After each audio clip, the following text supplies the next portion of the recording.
Hi, blessed souls, it's Seraphina Beh here. I'm here with Jahaziel. Scanlan, Seraphina. And he's going to tell us a bit more about himself for those of you who don't know. My name's Jahaziel. That's Jahaziel. I'm a Christian rapper, in short. In short. Basically, one of your albums has come out recently, Heads Up. Would you like to tell us a bit more about that? Yeah, just a few days ago I released my album Heads Up through Exist Music, my label in the States, and yeah, I'm really excited about how people receive it. I really like it, and yeah, I got some great collaborations on there. Some of my favorite artists, both from the UK and the US. Yeah.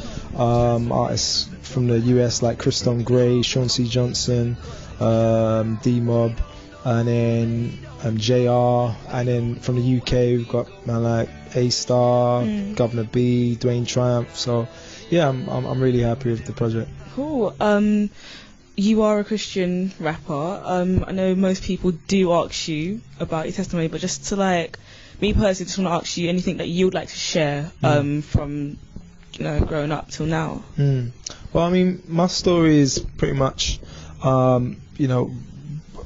when I was quite young, my parents had quite a volatile divorce, and my dad was abusive to my mum. So, I remember once seeing my mum in a hospital, just wired up to drips and whatnot.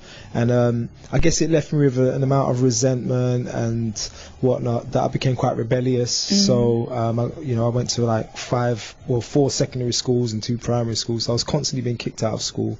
Don't think I ever spent more than a year and a bit, do you know what I mean, at any school.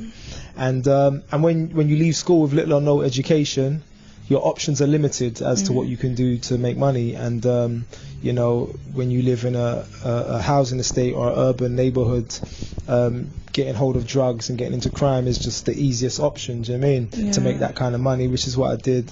And it wasn't until I started to see the consequences of that lifestyle around me, friends getting imprisoned, and stabbed, murdered even, that it really made me think, is this the life that I want to live? Yeah. To younger viewers out there watching, because obviously home from South London, Elephant Castle, a lot of people do try to have the stigma around that. I mean, what would you say to motivate them to get out of that lifestyle, just follow your dreams and along? Yeah, absolutely. And I guess, your environment doesn't have to dictate the person that you are. I appreciate that, what you grow up around has an effect on you and can rub off on you, do you know what I mean? But it doesn't have to determine the man or woman that you grow to be. I think it's actually easier to fit in than it is to stand out. I think it takes courage to stand out. It takes courage to say, no, I'm going to be different. I don't care if everyone's doing that, I'm going to do this. And I think you just got to have that courage and strength to say that I'm going to do it. I'm going to do right, even if everyone else is doing wrong. It's pretty cool, man. Just your walk with God. I mean, how was that for you personally? It's a journey. It's a journey, and it's like if you drove from here to Manchester, it's not a straight road. Yeah. There's some roundabouts and there's hills and there's valleys and there's some red lights and green lights, and it's a journey, man. It's an experience, but through all of it, God teaches us along the way. Yeah. You know what I mean? And through it we grow and we mature, and so we look back. I look back at my life a year ago and I think, wow, I can see the progression that I've made, do you know what I mean, in areas of my life that I thought would never change, that I'm seeing changing. And God is always working on us, man, and he's faithful to, the Bible says he's faithful to see us to complete the work that he begins in us. So yeah, the Christian walk is a journey, man, and sometimes it's a painful one, Yeah. But the rewards at the end of it are guaranteed, I mean, you're obviously a very blessed man yourself, and a very God-fearing man, and just can tell it's one of those things. Yeah. Enough about that. Let's get back into your music. I mean, what songs inspired you when you was growing up? Musicians that you really inspired to be or just wanted to do. What was it? Well, I guess one of the key influences on me was my uncle, who's a reggae singer, Maxi Priest, and seeing his success. I mean, somewhere during the 90s, he had a couple number ones in America and whatever, and I really actually just love his music. You know what I mean? So that was a real inspiration growing up, to see someone, you know, close to you just, you know, doing music and doing it successfully. And then I got to meet lots of other reggae singers through him, just you know, being in the studio, seeing the likes of Barrington Levy or Beres Hammond coming through the studio. It's really inspiring. So I initially wanted to sing. Okay. Yeah, I wanted to sing reggae, but I tried it, and you know, thank God I had people around me who was loving enough to be real and say, maybe that's not your calling. But so, you know, you found rap. So. Then I found rap, yeah, and I found it actually a much more, like, I could express so much more. I think that's a beautiful thing about rap music, that there's an amount of passion and energy that you can express through that, which is difficult to communicate through singing. So yeah, it suited me. How did you find working with your uncle on your new single? It was a privilege, man. Yeah, it was a privilege. It was funny because people would always ask me, anyone that knew that, you know, he was my relative, would say, how come you and Max ain't done a song yet? Or when are you and Max going to do a song? And that, you know, I didn't have any intention to, because unless there was a song that really fit him, I wasn't going to try and just force the issue. Do you know what I mean? And I'm quite a stubborn person sometimes. And some years ago, when I first started doing Christian rap, because I used to rap before, but then when I became a Christian, you know, my lyric content became quite different, more focused on the Bible. And I played him some of my stuff one day, and he just tore it to shreds. But when he say he tore it to shreds, not in a negative way, he was just very critical. Okay. Obviously, he's a professional of a very, very high standard. So he was like, intro's too long, these drums don't sound good, that sample don't do this. Harsh uncle. Yeah, and just tore it to shreds. I was just sitting there thinking like, okay, this is like the first thing I've ever recorded. So I said after that, you know, I'm not even ever going to ask your opinion again. I'm not asking you to be in no song. Don't talk to me. I don't like you. Nah, I didn't take it that personal, but it kind of made me feel like, now, you know what? I got to prove to you that I can do this thing without anyone's help. Yeah. As I said, I'm probably just stubborn like that. But yeah, it was good that, you know, years later we got to a point, you know, he came to my house and we sat down and we was talking, and he was like, let's do a song. He brought it up, and I was like, cool. And then I had this song in mind, which I felt was really appropriate for him as well. That's probably me, innit? I think it might be. Big idiot. Just a bit of a, don't worry guys, it happens now and then. Yeah. So I had a song in mind, and the thing was, sorry, this just threw me. We'd had a cousin of ours murdered not that long ago, and so it seemed like a very apparent kind of a song for us to be dealing with the issues of, you know, violence, particularly in I wouldn't say the black community, but urban communities. Yeah. You know, carrying on from that, like, a lot of people know you for that, the potential that you could go mainstream, but you have made it very clear that you are doing this for God. Where did this choice come from? Because it's quite a bold one, to say the least.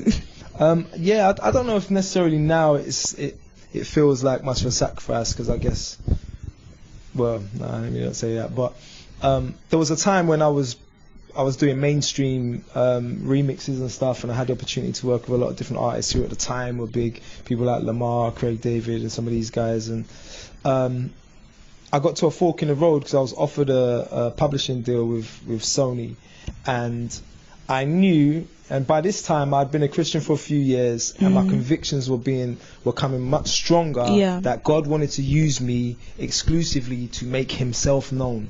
Do you know what I mean? And that didn't fit with what the expectations were from the publishing deal. Do you know what I mean? And I knew that the two couldn't work necessarily. And so it got to a point where I felt like I was at a fork in the road, and I had to choose which direction I was going to take. And you know, when you're in a position where you got to toss up between, well, shall I obey God and do what God wants me to do, or do what I want to do? Like, you got to think long term. Do you know what I mean? Yeah. And I chose him, and I've not had one regret since, and I know I won't. Because, you know, the Bible says, what would it profit a man to gain the whole world and to lose his soul? So I think you have to think with an eternal perspective. Do you know what I mean? So yeah, that's fine. What else would you like us to know about you as a person, just generally, because like, I'm quite sure a lot of people bombard you with the whole Christian rap thing, but just as you as a person. Me as like, a person, what about me? Do you do to chill, like PS3, gaming? Yeah. I watch Ultimate Fighting a lot. Seriously? Yeah. What do you like about it? It's very competitive, and there's an art. It sounds brutal, innit? Like you think these two guys walloping each other, but it's actually very technical when you know the arts. You know what I mean? The mixed martial arts and how, you know, if you've got one guy in there who's a trained mixed martial artist and someone who's not, obviously it's going to be a beatdown. Yeah. But when you get two people who are actually of a similar skill level, it becomes much more technical, because obviously there's defending, there's striking, there's grappling, there's wrestling. There's so many things involved. But I'm a big fan of that. I have a PS3 or whatever, and I play FIFA on it, but I don't like the new one, so I don't really play that. You're not going to get a PS4? I think I will. I've heard it come out in the next week or so. Yeah, I'm definitely getting one as well. Yeah, I might treat myself to one for Christmas. Definitely. Yeah. But wait, as someone who liked professional wrestling, so what did you think about WWF?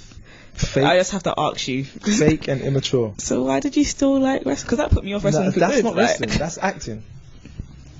It is. It's like, it reminds me of pantomime. Oh, come on. He's behind you. Like, it's just all fake. Pantomime's much fake. better than that. These guys with just big muscles, and they can't even fight. You know, a couple of them have actually moved to the UFC and tried to do something. Yeah. And they get banged up. Because it's the real thing. You know what I'm saying? But, WWF, sorry, I know I'll probably catch some heat for that. I agree with you. So it's just child stuff. Definitely. It's silly. Grown men in the underpants being silly.